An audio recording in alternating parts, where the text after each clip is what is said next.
अब रही बात बहाली का, तो आप जानते हैं कि सरकार ने एसएलपी वापस लिया था बीएड वाले के पक्ष के लिए। अंत में क्या हुआ? सरकार ठगी बीएड वाले को। सरकार जानबूझकर एक सोची समझी साजिश के तहत बीएड वाले को ठग रही थी, वोट की राजनीति कर रही थी या बगलिंग कराना चाह रही थी। फ्रॉड है। औपबंधिक क्या होता है, इसलिए जान रहे हैं कि बीएड वाले तो कोर्ट से आदेश है, और तब तक तो अपना ये लोग राजनीति करना है, दिखा देंगे कि हमने 1 लाख दे दिया, 2 लाख के नियुक्ति पत्र बांट दिया, क्योंकि ऊपर गाज गिरेगा जो नियुक्ति पत्र आज बांटा जाएगा। बिल्कुल गिरेगा। ये तो सरकार राजनीति कर रही है। तो ये औपबंधिक देने का अर्थ क्या है? सरकार की मंशा नहीं है, एक दिखाने के लिए पब्लिक है कि मैंने इतना ये बांट दिया नियुक्ति पत्र। ठग रही है।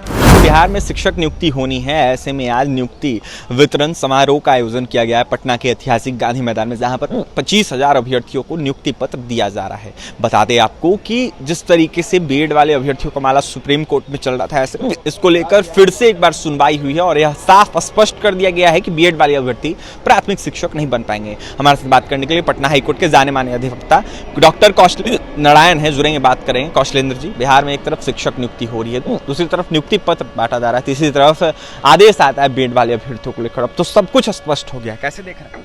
देखिए, सर्वप्रथम तो मैं धन्यवाद देना चाहता हूं आपको और आपके चैनल को, क्योंकि जितना आप लेटेस्ट न्यूज़ लिए शिक्षा विभाग का बीएड अभ्यर्थियों के लिए, दूसरे चैनल वालों ने नहीं लिया इतना, मैं स्पष्ट रूप से कह रहा हूं। अब रही बात बहाली का, तो आप जानते हैं कि सरकार ने एसएलपी वापस लिया था बीएड वाले के पक्ष के लिए। अंत में क्या हुआ? सरकार ठगी बीएड वाले को।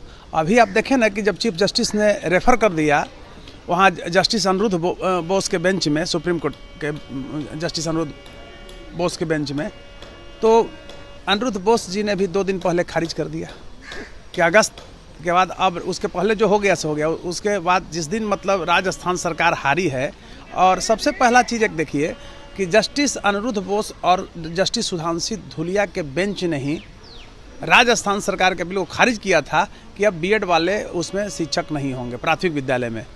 सरकार जानबूझकर एक सोची समझी साजिश के तहत बीएड वाले को ठग रही थी, वोट की राजनीति कर रही थी या बगलिंग कराना चाह रही थी कि उसमें हम बगलिंग करके घुसाएंगे। अभी एक छोटा सा आपको उदाहरण दे रहे हैं सरकार कैसे ठग रही है पब्लिक को। देखिए, आप 10+2 में जो बहाली कर रहे हैं जी, उसमें सीटेट और स्टेट का चाहिए 40% मार्क्स, और प्राथमिक विद्यालय में जो बहाल होंगे उसके लिए चाहिए 60% मार्क। यह भी क्या है, एक ठगना हुआ। तो हमारे समझ से लगता है कि अब यह मुद्दा समाप्त हो चुका है, कहीं कोई मुद्दा है नहीं। सरकार ठग रही है। सरकार माने इस रूप में अमानवीयता, क्रूरता तथा पाशविकता का नग्न प्रदर्शन कर रही है। यह बिहार के लिए बहुत बड़ा दुर्भाग्य है, और ऐसा आसान हम लोग को भी नहीं लगता था। औपबंधिक नियुक्ति पत्र बांटा जा रहा है पटना के गांधी मैदान। ये भी फ्रॉड है। औपबंधिक क्या होता है, इसलिए जान रहे हैं कि बीएड वाले तो कोर्ट से आदेश है, और तब तक तो अपना ये लोग राजनीति करना है, दिखा देंगे कि हमने 1 लाख दे दिया, 2 लाख के नियुक्ति पत्र बांट दिया। प्रोविजनल क्या होता है, बाद में बाहर कर दिया जाएगा, एकदम बाहर कर दिया जाएगा। और लोगों का क्या होगा जो बचे खुचे हैं? सब है, फेक है। आप एक चीज़ देखिए ना कि अभी जो ये दुर्भाग्य है बीपीएससी का, मैं बार बार कहता था कि अतुल प्रसाद जिस दिन से आए हैं, तो अतुल जी से पीआरडीए नहीं चला था।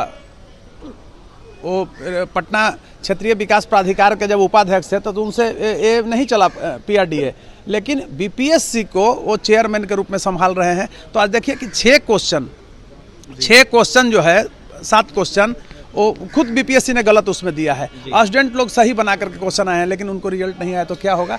यह एक मुद्दा, बहुत बड़ा मुद्दा है। तो सरकार की मंशा कहीं से स्पष्ट नहीं है। इसके लिए मैं बार बार कहता हूं कि यह बिहार के लिए बहुत बड़ा दुर्भाग्य है।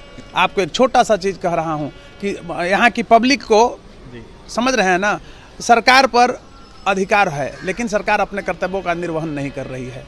इसके लिए दोषी पब्लिक भी है, जाति के नाम पर, धर्म के नाम पर वोट देती है। नॉट ओनली द गवर्नमेंट मान Nitish Kumar, but the public also is guilty. यहाँ के पब्लिक, जनता दोषी है।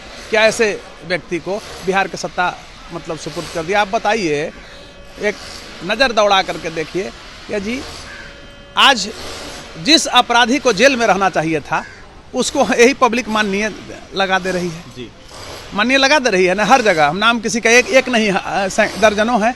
तो आखिर इसके लिए दोषी कौन है? खुद जनता दोषी है। तो अब बीएड वाले का कहीं कुछ नहीं। जस्टिस अनिरुद्ध बोस ने भी परसों सुप्रीम कोर्ट में खारिज कर दिया तो हमारे समझ से लगता है कि अब तो कुछ है नहीं यानी कि अभ्यर्थियों के ऊपर गाज गिरेगा, जो नियुक्ति पत्र आज बांटा जाएगा। बिल्कुल गिरेगा। ये तो सरकार राजनीति कर रही है। तो ये औपबंधिक देने का अर्थ क्या है? सरकार की मंशा नहीं है एक दिखाने के लिए पब्लिक है कि मैंने इतना ये बांट दिया नियुक्ति पत्र। ठग रही है, ठग रही है सर। इवेंट कैसे एकदम कह सकते हैं मेगा इवेंट, और ये ठग रही है। इसको कहिए कि एक बहुत बड़ा अभी वर्तमान सरकार जो है वो बिहार वासियों के लिए मास मतलब जो यहाँ की पॉपुलेशन है उसके लिए ठग की भूमिका में है। उन अभ्यर्थियों को क्या कहिएगा जिनको आज नियुक्ति पत्र में कुछ नहीं है, तत्कालीन तो उनको अच्छा लग रहा हो, लेकिन बीएड वाले को तो कुछ होना नहीं है। बेचारे ठगे जाएंगे, फिर मायूस होंगे। आप इस चीज़ को समझिए कि कोई लड़का खर्च करके 10,000 15,000 रुपया लगा के परीक्षा दिया था। पहले ही मैंने कहा था ना कि मैं बिहार में सिंगल बोला था लॉ सेक्टर में कि यह बीएड वाले को कभी नहीं होगा। बीएड वाले को शुरू में खराब भी लगता होगा, लेकिन मैं उनके हक की बात करता हूँ। अच्छा, ये डोमिसाइल नीति को भी हटा दिया गया था, उसके बाद बाहर के अभ्यर्थियों को शामिल करवाया गया। कहा यह जा रहा है कि 1,22,000 से ऊपर इसमें नियोजित शिक्षक भी शामिल है, बाहर के भी अभ्यर्थी शामिल है। तो बिहार के अभ्यर्थी कितने शामिल हुए? देखिए बता रहे हैं, इसका फिगर अभी क्लियर नहीं आ रहा है। एक बहुत बड़ा बंगलिंग का भी इसमें उदाहरण कहीं कहीं देखने को मिल रहा है। आप देखे होंगे कि एक लड़का परीक्षा सेंटर पर गया है, उसका वो एमओ जो सीट होता है उस पर जो सिग्नेचर है और फाइनल जो सिग्नेचर है, जो फॉर्म भरा है, विचित्र है। तो सरकार फेक है, प्योर मतलब टोटली जो है रॉन्ग है सरकार, और घोटालेबाजों की सरकार है, मवालियों की सरकार है। आप ये बताइए, पूरे इतिहास में आफ्टर इंडिपेंडेंस मूवमेंट कोई ऐसा मुख्यमंत्री हुआ, ये कहते हैं कि हम सुशासन के हैं, अति पिछड़ा का और बैकवर्ड का हम शासन चलाते हैं और जनता के हित में। तो ये बताइए कि जब ये लिए थे बहाली तो उस समय क्या हुआ?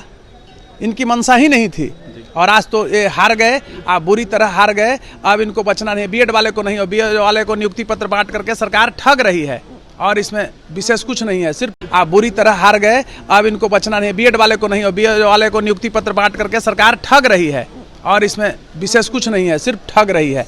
कहाँ से होगा जब सुप्रीम कोर्ट के आदेश को ही पलट देंगे?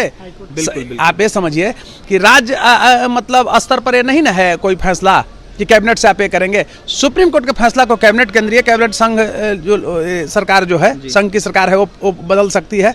तो ऐसी तो कुछ बात है नहीं। दूसरी चीज़ आप समझिए, एक बहुत मार्केबल चीज़ हम बता रहे हैं। ये शिक्षा विभाग में के पाठक सिर्फ दिखावा है कि बंदार अफसर है, मैं मानता हूँ। संचालन तो सब इसमें Nitish Kumar and private limited gang का है। आप ही बताइए, यही सरकार न पी गया लेबोरेटरी अपग्रेडेशन घोटाला का 340 करोड़ रुपया। नीतीश जी के ही नालंदा के रहने वाले मंत्री के साला पूरे बिहार में सप्लाई दिया। तो ये सरकार तो शिक्षा का अपहरण किया है। आप ये बताइए कि पिछले वर्ष जो थी 91 पैदान पर बिहार का शिक्षा व्यवस्था चला गया, उसके पीछे 28वें पैदान पर चला गया। तो जो शिक्षा को नहीं संभाल पाया तो बिहार को क्या संभालेगा जी? बिहार में एक बहुत बड़ा कॉन्स्टिट्यूशनल ब्रेकडाउन है। मैं बार बार कहता हूँ, कॉन्स्टिट्यूशनल ब्रेकडाउन है बिहार में। और नीतीश कुमार एक ऐसा अयोग्य मतलब मुख्यमंत्री बिहार को मिले, जैसे जार निकोलस द्वितीय और जारीना की अयोग्यता आप देखे होंगे, रूसी जार शाही शासन को अंत हुआ था। तो बिहार में भी अब इनका अंत हो रहा है। ये ऐसा मुख्यमंत्री होंगे कि अगर सत्ता से हटेंगे तो लोग इनके नाम पर थूकेगा। बिल्कुल ठगने का काम कर रहे नीतीश कुमार। ऐसे में बीएड वाले अभ्यर्थियों को लेकर पहले भी स्पष्ट हो चुका था और अब भी जाकर स्पष्ट हो चुका है कि बीएड वाले अभ्यर्थी प्राथमिक शिक्षक नहीं बन पाएंगे। पटना हाईकोर्ट के जाने माने अधिवक्ता कौशलेंद्र नारायण क्या कुछ कह रहे थे शिक्षक नियुक्ति को लेकर, आपने सुना है। नीतीश सरकार मेगा इवेंट कर रही है। ऐसे में आने वाले दिनों में कहीं ना कहीं अभ्यर्थियों को भ्रमित किया जा रहा है। अभ्यर्थी बाहर हो जाएंगे, जो बीएड वाले अभ्यर्थियों को नियुक्ति पत्र दिया जाएगा। ऐसे में बीएड वाले अभ्यर्थी आगे की बहाली को लेकर तैयारी करे, इस बहाली को लेकर कुछ भी ना करे, क्योंकि बीएड वाले अभ्यर्थियों को लेकर कोर्ट की तरफ से ही फरमान आ गया था कि बीएड वाले अभ्यर्थी प्राथमिक शिक्षक नहीं बन पाएंगे। और भी तमाम खबरों के लिए NBC 24 के साथ बढ़ रहे पटना सहयोगी अमित के साथ अभिषेक।